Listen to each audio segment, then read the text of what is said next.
And now, Autolite and its 60,000 dealers and service stations present Suspense.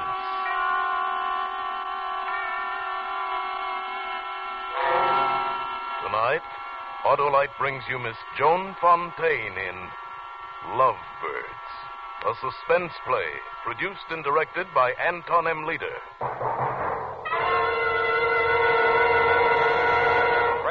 Replace old narrow gap spark plugs with wide gap Autolite resistor spark plugs. Your car will idle smoother, give you better performance on leaner gas mixtures, actually save gas dollars. It's the new thing. Yes, sirree, friends, Autolite regular type spark plugs have long been standard factory equipment on many leading makes of cars and trucks. And now six of these leading makes of cars and trucks have switched to the new Autolite resistor type spark plugs for factory installation on their new 1949 models. The new Autolite resistor spark plugs are the spark plugs of today and the future. Remember, you're right with Autolite. And now, Autolite presents Miss Joan Fontaine in a tale well calculated to keep you in suspense. You know, Sam, I used to laugh, just as everyone else does, when I heard someone say, I've given you the best years of my life. But it's not funny to me anymore. No, because that's what I've done, Sam. I've given you the best years of my life, waiting for you to die. But you wouldn't die. For 7 years you've been hanging on, and I've been playing a part. Playing it so well that people call us the Lovebirds. Lovebirds. Ah, now here it is, our 7th anniversary. You wanted to show off that portrait you had painted of me to Doug and Betty Wilson and Doc Roberts and the others. You were proud. They were envious. I was sick. Yep, that's Martha, all right down to the last eyelash. Like it, Doc? Perfect, Sam, just perfect. The perfect portrait of the perfect girl. Well, it's after midnight, and I'm a 9 o'clock guy. Yeah, I've got to shove off, too. How's the asthma these days, Sam? Oh, seems to be getting better, Doug, but my arthritis... Don't blame you, Sam. If I had Martha to look out for me, I'd stay sick, too. Oh, no. Here's your coat, Doc. Oh, thanks, Martha. Now, Doug, where did The hall closet, I'll get it. Oh, get mine too, darling. Coming up. Oh, it was a lovely party, Martha. Thank you. And let me tell you, Mrs. Lovebird, if you keep on taking the kind of care of old Sam you have been, we'll all be here for number 50. Oh, go on, Doc. I'm serious. When you two first got hitched, I wouldn't give you 2 years, Sam. Now I'd give even money you make. Hold on in. Oh, it's nothing, Doug. Here, I'll put it away. Darn box fell off the shelf when I reached for my hat. Here, let me put it No, away. Doug, please, it's nothing. You fellas keeping secrets? What's the trouble, Doug? Well, looky here. Travel folders. A whole box full of them. Alluring Alaska. Acapulco. 30-day cruise. San Moritz. Capri. Say, what is Oh, this? come on, Sam. Spill it. You two lovebirds planning to migrate somewhere? News to me. They're mine, Doug. Oh, well, Martha's kind of a pack rat. Keeps all kinds of trash stowed away in strange corners. Yeah. You wouldn't kid us, Sam. You're not really planning a trip. Because it's out of the question, you know. Out of the question, Doc said. It sounded so final, Sam. Out of the question. It ran through my mind over and over after they got and I stood washing the pile of dishes in the kitchen. Out of the question. How are you coming with the dishes, Angel? I could feel your hand, thin and dead white, touching my shoulder, and I wanted to scream. What right had you to touch me? Why did I have to bear your half-dead hands when I was alive? What's the matter, honey? You're kind of quiet. I feel quiet, I guess. Say, where are my glasses? I don't know. Doggone it, I never can remember where I put the darn things. I'm blind as a bat without them. Look in the front room on the mantel. A lot of good that'd do. I can't find my glasses without my glasses.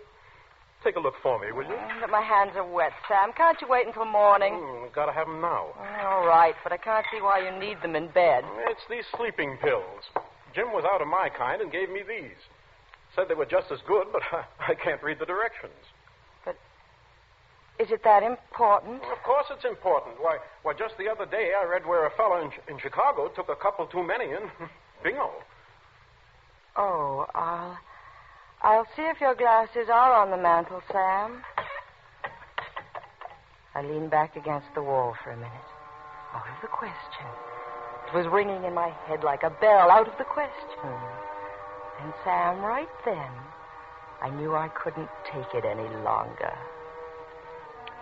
I went into the living room, picked up the pair of glasses on the mantel.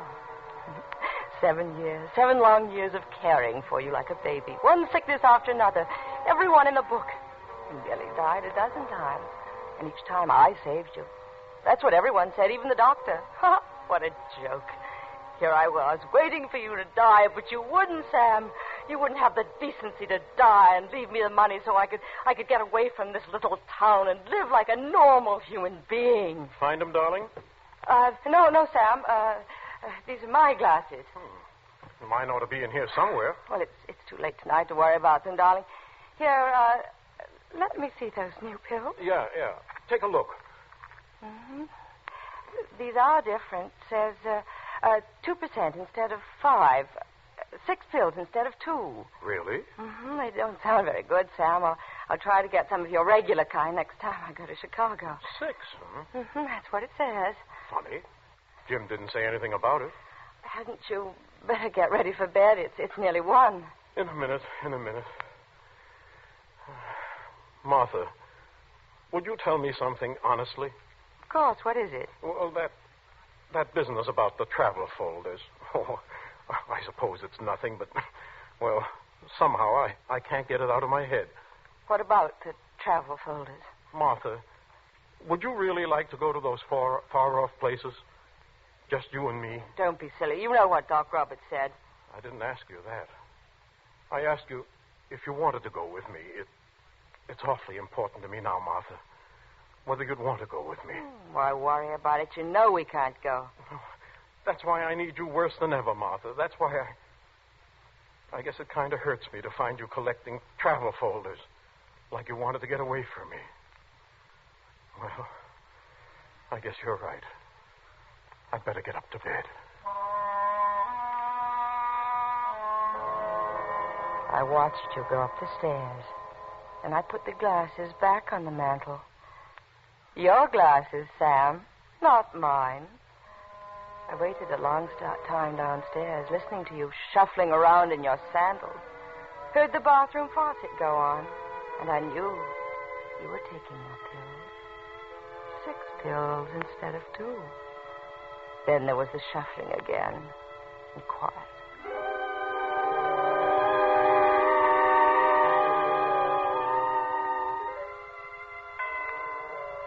The hall clock struck 1. Then 2. Then I couldn't wait any longer. I went upstairs to your room. Sam? I turned on the light. Sam! Wake up, Sam! Sam, can you hear me? Sam! It's working. It's working.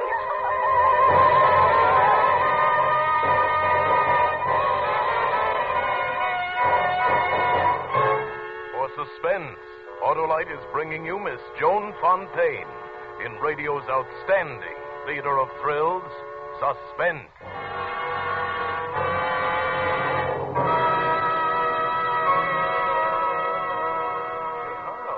The newspaper says smart men are now wearing pastel-colored shirts for business. Well, now that you mention it, Hap, I have noticed a trend among smart men.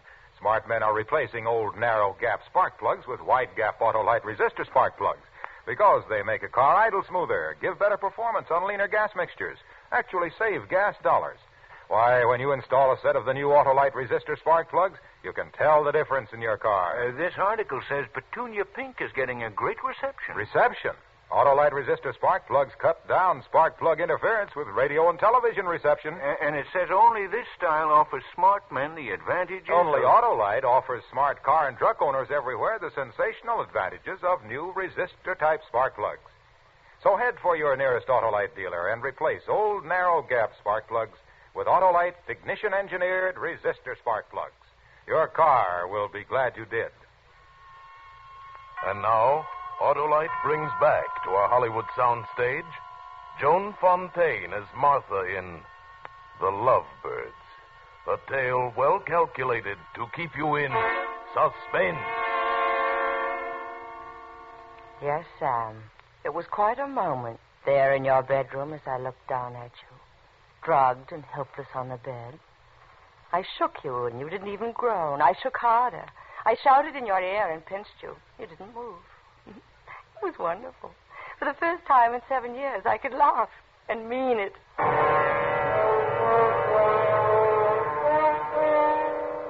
I gave you plenty of time, Sam. You were gone. I couldn't feel your pulse when I called Doc Roberts at 6 in the morning. I waited downstairs for him to break the news to me. Easy now, Martha. Just lean back and rest. Tell me, what is it, Doc? What's wrong with him? He's going to die, isn't he? He's going to leave me alone. Sit down now. Just let go.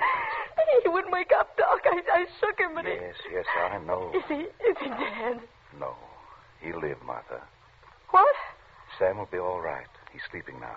Probably will till late this afternoon. But what? Martha, I think it'll be better if I say this straight out. Say what straight out? Looks to me like Sam took an overdose of sleeping medicine. No. Well, he might have made a mistake in counting, or... Suicide? Maybe. You noticed anything strange about him lately? Well, you know how he's been since his asthma started. Yeah. What are you going to do, Doc? I'm supposed to make a report on these things. You can't do that. What if it got around town? What if it got back to Sam? There's no telling what he's... That's true. It still might have been an accident. Oh, we've got to give him the benefit of the doubt. It's a touchy business, though, Martha. He mustn't think that we suspect it. Doc, there's no telling what he'd do. I'll tell him he had a fever in the night. Maybe you're right. You know, the body's a pretty durable thing, even a body like Sam's, but the mind, that's something else again. I'll do all I can, Martha, but the big job is yours.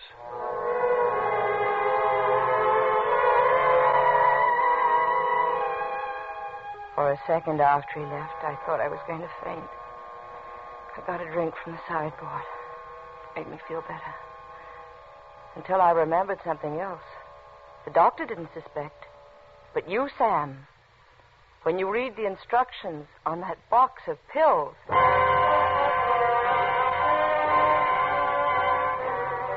I drove all the way to Chicago that morning, Sam, and I got what I wanted.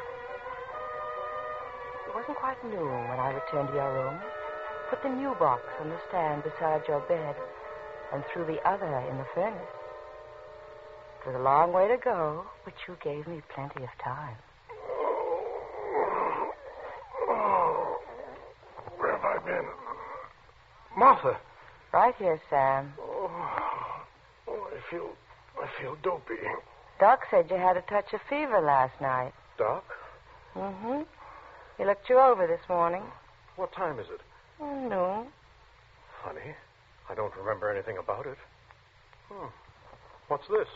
What? A box on the stand here. That's not the one I bought. Oh, I got rid of your new pills. Picked up some of the regular kind this morning while I was shopping. You never quit, do you?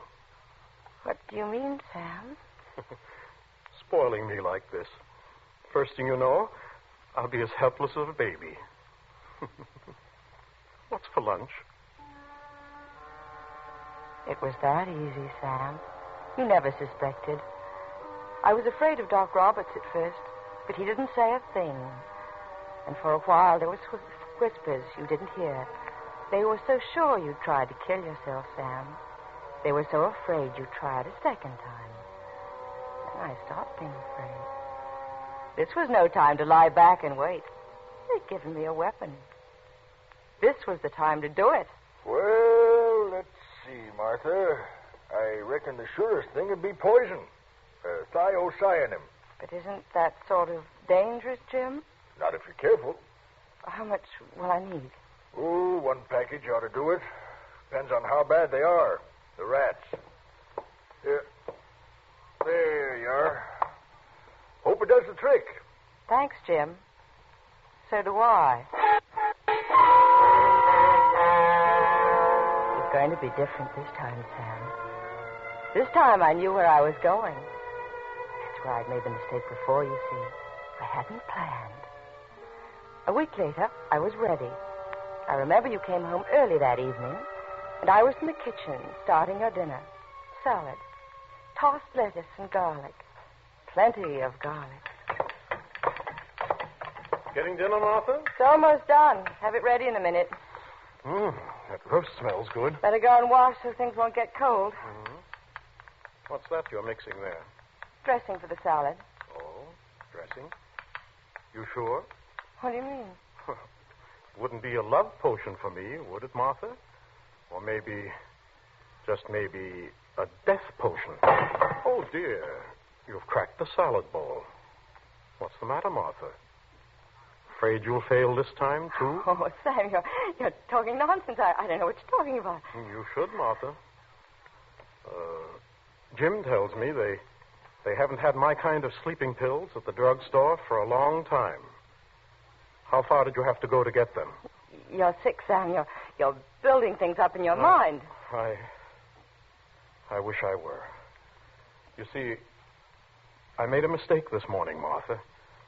I decided to wear my white shirt, the one with the French cuffs. Shirt? You can't wear a shirt like that without cufflinks. I guess you forgot that, Martha, didn't you?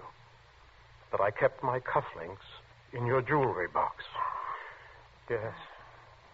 Yes, Martha, I found it. I found the poison. Oh, well, that's what's worrying you. It's for the rats, Sam. I bought it for the rats. Rats. Should have bought some rats, too, because there aren't any around here.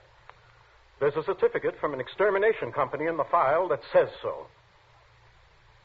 That's a nice-looking salad, Martha.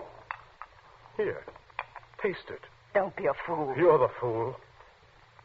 You bought the poison. For some rats that don't exist. I ran out of the kitchen upstairs to my room. I was scared, Sam, and lost. I grabbed my coat and hat without thinking and started down the stairs. Better not go, Martha. Leave me alone. Do you want to hang? Hang? That's right, Martha. Oh, don't be ridiculous. There's got to be a murder first. There will be. The minute you leave this house. Remember, my dear wife, I have the poison. So? Okay. Go on. Go on and leave, Martha. But just remember, when you walk out that door, I'll take enough of that poison to make them hunt you down from one end of the earth to the other. I'll take enough of it to make them hang you 20 times. If someone had put a gun in my hand, I'd have killed you right there.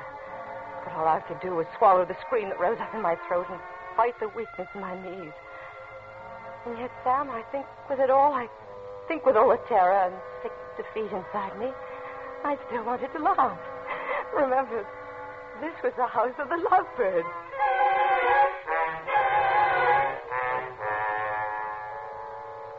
That night I lay in bed, twisting and turning, waiting for you to go to sleep. I was in a prison, Sam, and only one thing would free me. I had to destroy the evidence. I had to find that poison.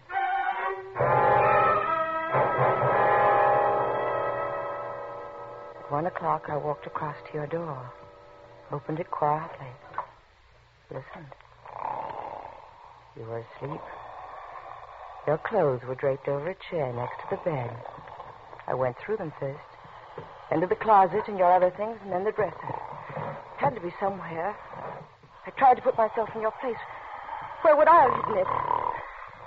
Your snoring seemed to grow louder, pounding in my eardrums. I think it was then that I felt the paperweight on the nightstand. And for a moment I thought if I stopped that snoring, everything would be all right. I held it above your head, ready to smash and smash again and again. Why don't you strike, dear? No. You know better than to kill me, don't you? That'd be silly, Martha. Stupid, too. Where did you put that poison? In a good, safe place. You're wasting your time, you know. You'll never find it. I plan to use it myself in my own good time. What do you mean? You'll find it one of these days when the mood strikes me. Sam! Why not? Remember, you bought the poison, and they'll figure you got caught in your own trap. Maybe got hold of a cup of coffee or a cheese sandwich or something you'd fixed for me by mistake. Better get back to bed now. Get some rest. You've got a trying day ahead of you.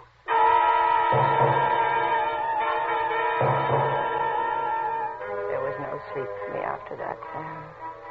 Just white-hot nightmares, endless hours of darkness. And day after day of torture of a cat-and-mouse game with each of us watching each other. I couldn't let you poison my food. It was closing in on me, Sam. Something I couldn't stand. My head ached. My stomach was sick from hunger. I'll give it to you, Sam. You know your business. You know how to torture. And then one day, I got dizzy and nearly fainted. I had to eat something. I went to the kitchen and opened the refrigerator. The milk hadn't been opened. I poured a glass and drank it. It tasted so good. But then I remembered some poisons are tasteless. I was crazy to drink milk of all things. I poured it down the sink, feeling spasms and cramps in my stomach. I could feel them, Sam. They were real. Don't care for milk, Martha? You're not being sensible at all. Milk is nature's perfect food. Says so on the bottle. Oh, let me alone. Let's see here. Pretty good selection. How about some cheese? Cheese is awfully good. And the roast beef is fresh cut.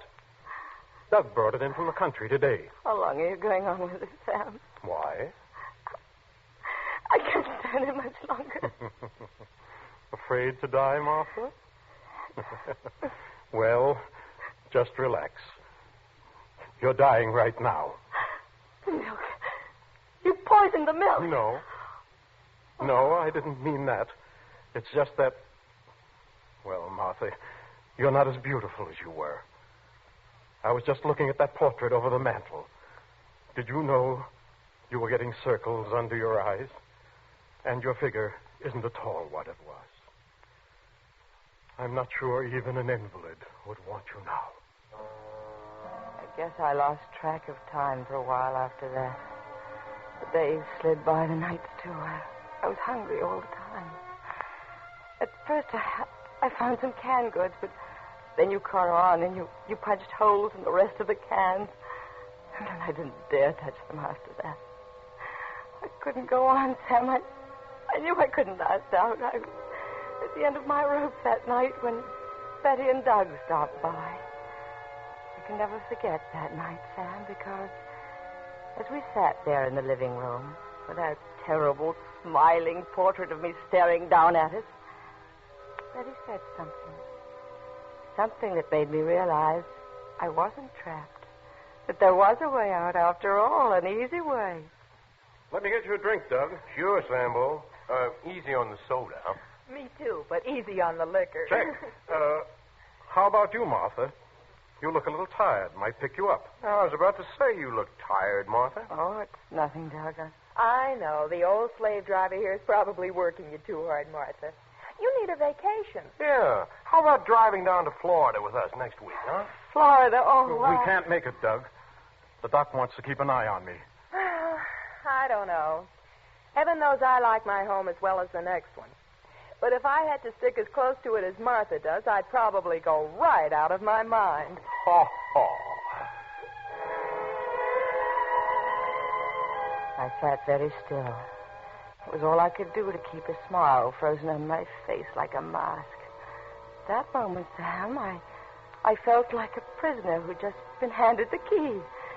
It was a marvelous feeling, surging up inside me like fire. Well, of course. If they thought I was crazy, they'd take me away. And no matter what you did, you couldn't touch me. I looked around the room, saw the poker by the fireplace under the portrait. I remember how your eyes followed me as I got up and walked to the fireplace, picked up the poker, gave you one last smile. And then I turned to the painting and I raised the poker high.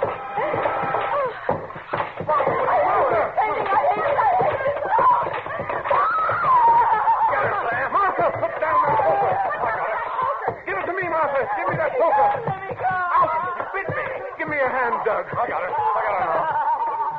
Sam. Good Lord. Jeez. Yeah. Sheriff.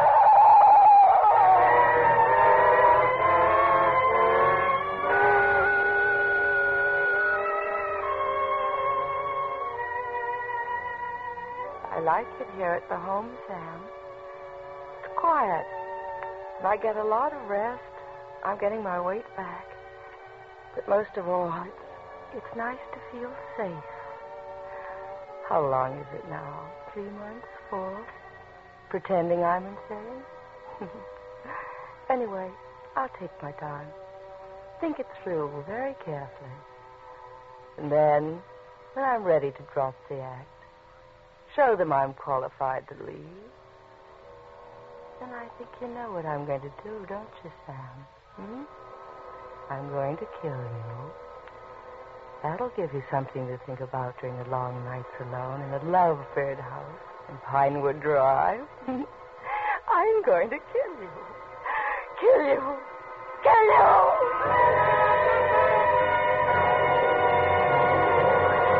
Here, cool down. Yeah, I got her. Okay. Ease her down on the cot. Shall I get the jacket?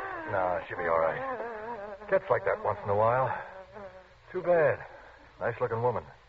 Goes off like that every once in a while. Sure makes enough noise. Yeah, it gets a little wild sometimes.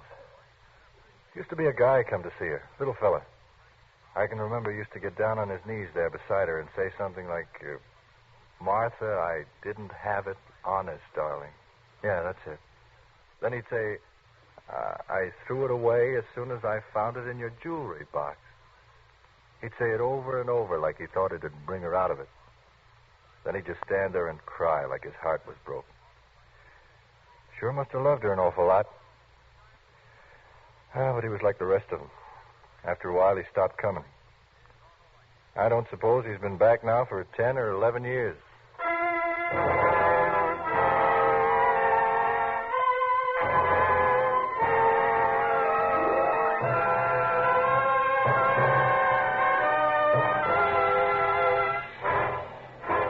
Thank you, Joan Fontaine, for a splendid performance. Miss Fontaine, Yes, Mr. Wilcox. I ran across your picture today in the new two-color Autolite spark plug advertisement in this week's issue of the Saturday Evening Post. Oh, yes, I saw that. And from reading it, I learned more about Autolite resistor spark plugs. Oh, that's swell. You know, Miss Fontaine, during the coming weeks, that same two-color advertisement will appear in many national publications. Autolite wants to make sure that car owners everywhere replace old narrow-gap spark plugs with sensational new wide-gap Autolite resistor spark plugs. They're made by Autolite men who make over 400 products for cars, trucks, airplanes, and boats in 28 Autolite plants from coast to coast. Yes, sirree, Autolite also makes complete electrical systems for many makes of America's finest cars. Batteries, spark plugs, generators, starting motors, coils, distributors. All ignition engineered to fit together perfectly, work together perfectly, because they're a perfect team.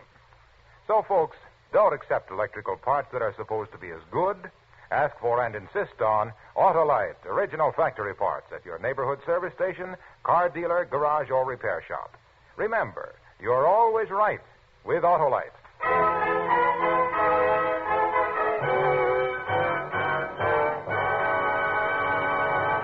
And now here again is Miss Joan Fontaine. I very much enjoyed my appearance on Suspense tonight, and I'll be listening next week when Van Heflin appears in a really unusual story by Cornell Woolrich called 3 O'Clock. I know it will be another gripping study in Suspense. Joan Fontaine can currently be seen in You Gotta Stay Happy, a Rampart production co-starring James Stewart. Lester Sharp played the part of Sam. Tonight's Suspense play, The Lovebirds, was written by Cheryl Hendricks and adapted by Harold Swanton, with music composed by Lucien Moraweck and conducted by Lud Gluskin. The entire production was under the direction of Anton M. Leader. Next Thursday, same time, hear Van Heflin in 3 O'Clock.